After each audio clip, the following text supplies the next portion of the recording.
అడవిలో అడుగు పెట్టారు రవి, సోనియా. దారి తెలియని లోకంలో ధైర్యమే దీపమై వెలిగింది. ఎక్కడున్నామో అర్థం కాని క్షణాల్లో బయటపడాలనే ఆశ గుండెల్లో నాటుకుంది. అంతులేని బాటలపై నడుస్తూ నడుస్తూ కాలమే వేగం పెంచినట్టు అనిపించింది. వయసు పెరుగుతుందేమోనని భావన. అడుగులు నెమ్మదించాయి, దాహం గుండెను తాకింది. అప్పుడే కనిపించింది ఓ మహావృక్షం, మిగతా చెట్లకు భిన్నంగా నిలిచిన అద్భుతం. దాని చిన్న రంధ్రం నుంచి జాలువారిన నీరు ఆశకు రూపమై రవిని పిలిచింది.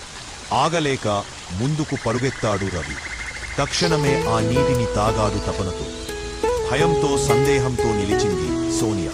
ఇది మాయ కావచ్చు అని మనసు చెప్పగా మళ్లీ ప్రయాణం మొదలైన వేళ రవి గమనించాడు ఓ వింత మార్పు. తన వయసు మళ్లీ చిన్నదవుతుంది. లోపల ఏదో అలజడి, కాని పట్టించుకోలేదు అతడు. రేప దారి పక్కన మెరిసింది ఓ రాయి. కోతి ఆకారంలో ముచ్చటగా మెరిసింది. రవి తాకిన క్షణంలోనే రాయి కాదు, జీవం పొందిన కోతి అయింది. భయంతో ఉలిక్కి పడిన హృదయాలు లోతైన అడవిలోకి పరుగులు తీశాయి. ఆగి వెనక్కి చూసినప్పుడు కోతి కనిపించక ఊపిరి పీల్చుకున్నారు.